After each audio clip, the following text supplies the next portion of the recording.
हाँ जी दोस्तों, कैसे हैं? उम्मीद है कि बिल्कुल आप लोग ठीक ठाक होंगे। और कैसी चल रही है आप लोग की तैयारी? अच्छा, मैं ये चीज़ें आप लोगों से बोलना चाह रहा हूँ। आज का टॉपिक हमारा क्या होगा? विश्व बौद्धिक संपदा, वर्ल्ड हेरिटेज ऑर्गेनाइजेशन के बारे में हम पढ़ेंगे आपको। और उससे पहले मैं ये आप लोगों को बोलना चाह रहा हूँ टॉपिक से पहले। अच्छा देखिए, अगर हौसला बुलंद है और लगन पक्की है, लगन पूरी सच्ची है, तो मंजिल को पा लेना कोई बड़ी बात नहीं है। और ये आप लोगों के लिए हो रहा है कि देखिए कुछ करके जाइए, अपने मिशन को, अपने लक्ष्य को, अपना जो है, जो पॉइंट है, जो गोल है, उसको कंप्लीट करना है। तो ये कंप्लीट करना है। वैसे मैं एक दो चार चीजें आप लोगों को बोलना चाह रहा हूँ। है दिले नादान, ऐसे राहों में कितने कांटे हैं, आरजुओं ने हर किसी दिल को दर्द बांटे हैं, कितने बिस्मिल हैं, कितने घायल हैं, एक तू क्या है।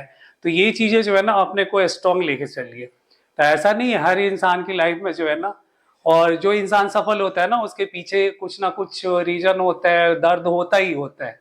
तो उसको हटा देना। आइए चलिए, खैर चलिए, अब चलते हैं अपने टॉपिक की तरफ। और अपने, मैं यही आप लोगों को बोलूंगा कि अपने निष्ठापूर्ण अपने कर्तव्य पे पूरा ध्यान दीजिए, अपने कर्तव्य को करते चलिए, और आपकी मंजिल आपके बिल्कुल मंजिल पे होंगे। आप मंजिल को पा लेंगे आप लोग। तो ज्यादा टेंशन नहीं पालना है, और अपना माइंड फ्री होकर काम करना है आप लोग को। आप प्रीलिम्स की तैयारी आप थोड़ा ढंग से कीजिए। देखिए प्रीलिम्स के भी जो है ना, हम शॉर्ट वीडियोस जो डाल रहे हैं उसमें प्रीलिम्स के टॉपिक डाल रहे हैं। और वैसे इसमें आप तो ऑब्जेक्टिव भी, अच्छा ऑर्गेनाइजेशन से भी जो है, वो ऑर्गेनाइजेशन वर्ल्ड इकोनॉमिक्स तो रिलेटेड ही होते हैं।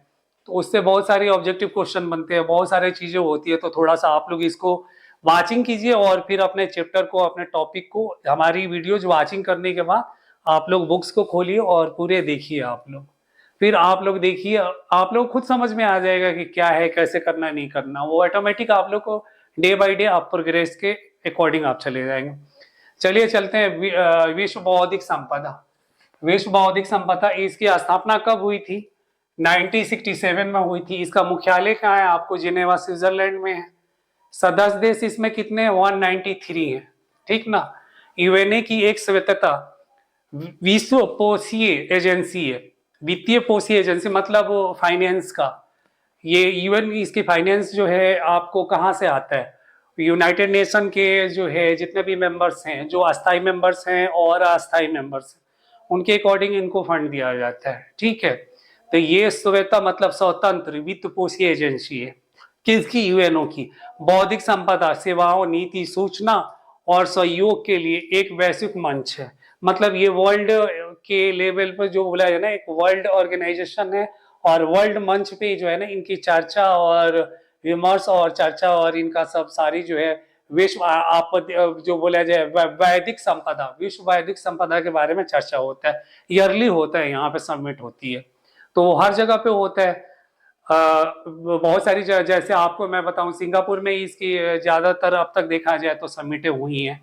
तो अब आगे जो है, इसका उद्देश्य क्या है? इसका उद्देश्य एक संतुलित एवं प्रभावी अंतर्राष्ट्रीय बौद्धिक संपदा आईपी प्रणाली की विकास हेतु नेतृत्व करता है, जो सभी के लिए नवाचार और रचनात्मक को सक्षम बनाता है। ठीक है। और इनके जो डायरेक्टर हैं वो कौन है? डेरेंग डेंग है। फ्रॉम, ये सिंगापुर से, सिंगापुर इनका सिटीजनशिप। ये क्या है? सिंगाईपुरी जो है डायरेक्टर हैं इसके, डायरेक्टर जनरल ऑफ वाईपीओ। मैंने आपको बोल ही रहा हूँ कि वाईपीओ जो है कौन है? ड्रेंग डेंग, सिंगापुर से है। और आईपीआर इंटरनेशनल प्रॉपर्टी राइट्स, इसमें आपको अगला टॉपिक होगा IPR international rights, property rights होगा। और इसमें कौन कौन सा टॉपिक आपको होगा? इसमें तीन चीजें आती हैं आपको। कॉपीराइट आ जाता है, या इसमें कॉपीराइट आ जाता है। इसमें क्या आता है? इंडस्ट्रियल डिजाइनिंग्स होता है। ठीक ना। और आईपीए क्या होगा? इंटरलेक्चुअल प्रॉपर्टी राइट्स होगा। तो इसमें पहला कॉपीराइट्स आएगा, इंडस्ट्रियल डिजाइनिंग होगा, और दूसरा क्या होगा? पेटेंट होगा। इसमें क्या होगा? Geographical industries. ठीक है। इसमें ट्रेडमार्क, ट्रेडमार्क मतलब किसी वस्तु पे जो ट्रेडमार्क जो लगा होता है, एमआरपी जिसको बोला जाता है, और एक अपना नाम, लोगो, वो लगा होता है, वीआईपी, WIPO। ठीक ना। और इसमें क्या होगा कि जोग्राफिकल इंडिकेटर्स, मतलब जोग्राफिकल, ये जोग्राफिकल पॉइंट्स अगर देखा जाए तो वो कहाँ से बन रहा है, किस कंट्री से आ रहा है, क्या क्या, मतलब किस कंट्री का है। जैसे बौद्धिक संपदा जो है वो कहाँ कहाँ से, और उसमें एक ट्रेडमार्क भी होगा। ये पूरे वर्ल्ड की बात कही जा रही है, किसी एक देश की बात नहीं कही जा रही है, ठीक ना। इसमें आ रहा है आपको बौद्धिक संपदा अधिकार आ जाएगा, इसमें निजी अधिकार आ जाएगा, किसी देश के सीमा के भीतर मान्य होगा, मतलब वो किसी देश के सीमा के भीतर ही, मतलब अपने किसी भी कंट्री के अंदर उसके घरेलू ही मान्य होगा। और इसमें अगला पॉइंट होगा औद्योगिक, वैज्ञानिक, साहित्य और कला के क्षेत्र में व्यक्तियों अथवा कानूनी प्रणाली, व्यक्ति अथवा कानूनी प्रणाली या व्यक्ति अथवा कानूनी कंपनियों को उनकी रचनात्मक अथवा नव प्रयोग के संरक्षण हेतु मदद प्रदान करती है, ठीक है। आपको अर्थव्यवस्था में रोजगार, नौचार, सुरक्षा को सुनिश्चित करता है। अर्थव्यवस्था में और रोजगार में क्या होता है, नौचार, सुरक्षा, मतलब सेफ्टी प्रोवाइड करता है, ठीक है आपको। तो आगे क्या है, अब आ जाइए कॉपीराइट, इसका अगला आता है कॉपीराइट्स। कॉपीराइट्स आपको क्या है, कॉपीराइट्स में है साहित्य और कलात्मक कार्यों को अधिकारों को वर्णित करने हेतु एक कानूनी शब्द है। मतलब ये क्या है, साहित्य और कला, आर्ट, मतलब आर्ट के अकॉर्डिंग आर्ट की तरफ बोला जा रहा है। साहित्य आएगा, कला आएगा, अधिकारों को वर्णित करते हुए कानूनी शब्द, मतलब एक लीगल शब्द जो बोला जाए, वर्ड्स, वो दिया जाता है। कॉपीराइट्स का मतलब वो गवर्नमेंट के जो है ना रूल रेगुलेटिंग के एक्ट आएगा। कॉपीराइट एक्ट कब आया था, 1957 में आया था। अमेंडमेंट कब हुआ था, 2012 में हुआ था। और केंद्रीय मानव संसाधन विकास मंत्रालय के द्वारा हुआ था। इसमें आ जाएगा कॉपीराइट्स में क्या आ जाएगा, फिल्म आ जाएगा। अच्छा, इसमें 4 चीजें आती है, पुस्तक हो गया, संगीत हो गया, चित्र हुआ, मूर्ति कला हो गया। अब फिल्म में क्या आएगा, किसी कॉपीराइट्स होगा, कंप्यूटर प्रोग्राम्स का भी कॉपीराइट्स होता है, डाटाबेस होगा, विज्ञापन होगा, मानचित्र, मतलब वही आर्ट हो गया आपको, तकनीकी चित्र हो गया। तकनीकी मतलब आप डिजाइनिंग के क्षेत्र में आप जाएंगे जब कंप्यूटर फील्ड में, तो आप देख ही रहे हैं कि उसमें चिप्सों की जो डिजाइन हो रही है, तकनीकी जो आपको, जैसे आप माइक्रोफोन्स का ले लीजिए, फोनों का ले लीजिए, चिप्स का ले लीजिए, ये सब चीजें आ जाएगी। उसके बाद आगे आपका जो है, आगे के टॉपिक में क्या है, एक बार आप लोग ये देख लीजिए। आगे आप लोगों क्या है, पेटेंट्स है। पेटेंट्स में क्या है, आविष्कार के लिए दिया गया एक विशेष अधिकार। पेटेंट मालिक को आविष्कार का इस्तेमाल दूसरे को देने का विकल्प है। मतलब अगर मालिक चाहेगा ना तो वो अपना जो है कॉपीराइट्स के लिए पेटेंट आविष्कार को दिया, जो आविष्कार किया वो पेटेंट मालिक को आविष्कार किसी दूसरे को दे सकता है। और पेटेंट एक्ट कब आया था आपको, 1970 अमेंडमेंट, इसका अमेंडमेंट कब हुआ था, एक्ट आया था 1970 में और अमेंडमेंट हुआ था 2006 में, ठीक ना। Deep ministry of commerce and industry के क्षेत्र में हुआ था। ट्रेड एंड मार्क का हुआ था। इसमें क्या एक संकेत ये है कि जो एक उद्यम के साधन या सेवाओं को अन्य उद्यमों से अलग करने में सक्षम है। प्राचीन काल से जब कारीगर अपने उत्पादकों पर अपने चिन्ह लगाते हैं, प्राचीन काल मतलब आप एंशिएंट, प्राचीन काल में जैसे हम देखते हैं कि जो है आपको काफी चीजों का साक्ष्य मिलता है। जैसे आप जो है आपको ट्रेड एंड मार्क का जो मोहरों का चिन्ह मिलता है, तो आप वैदिक सभ्यता में चले जाइए या फिर आपको हड़प्पन सिविलाइजेशन की जो खुदाई हुई है और वहां से जो साक्ष्य मिले हुए हैं, तो उस पे जो है ना साफ साफ पता चल रहा है कि प्राचीन काल में वैदिक सभ्यता हो गया या हड़प्पन सिविलाइजेशन हो गया, तो उस टाइम में ये चीजें ट्रेड एंड मार्क का जो है आपको चिन्ह का जो है वो प्रचलन में था।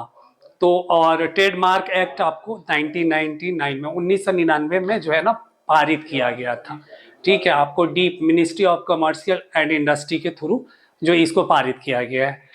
तो ये चीजें आपको एक्ट 1999 में आपको आ गया। अब आगे जो है आगे का है आपको इंडस्ट्रियल डिजाइनिंग्स।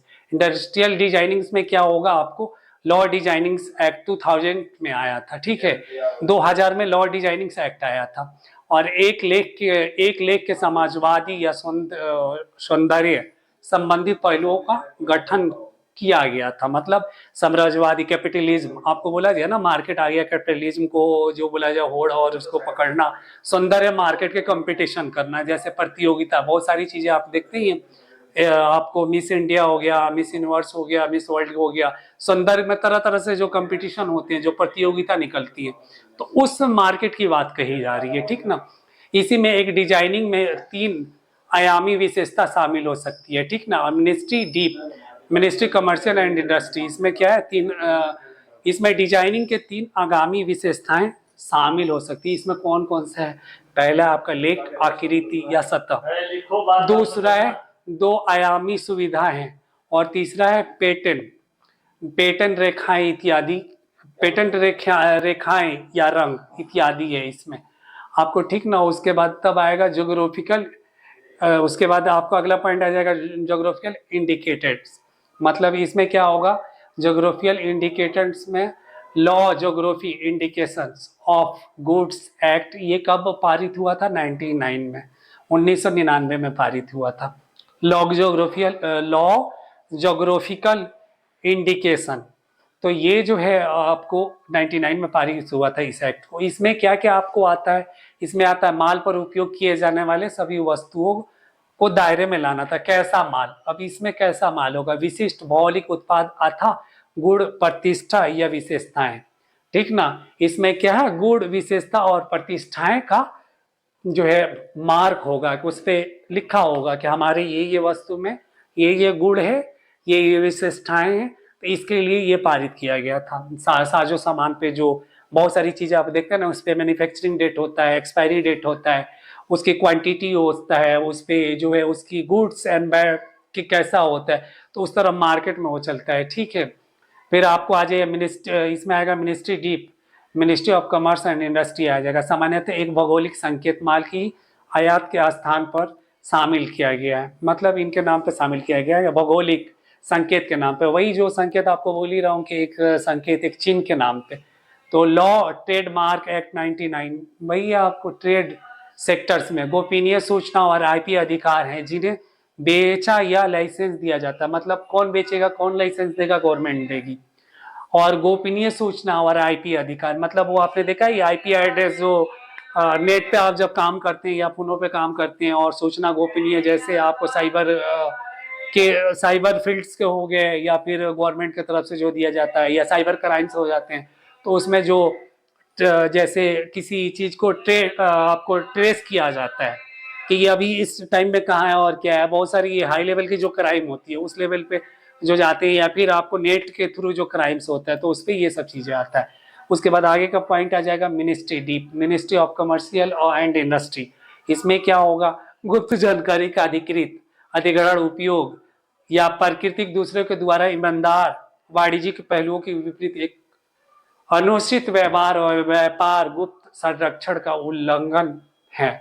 मतलब इसमें क्या है कि इसमें गुप्त जानकारी रखना है, अधिग्रहण का उपयोग और पुष्टिकरण और दूसरों की ईमानदारियों का वाणिज्यिक प्रतिमाओं को विपरीत अनुचित व्यवहार नहीं करना है। मतलब इसका अगर किसी ने किया गुप्त व्यापार का या गुप्त जो है वाणिज्यिक संरक्षण का उल्लेख अगर होता है, उस पे क्या है, केस करके दायरे करके उस पे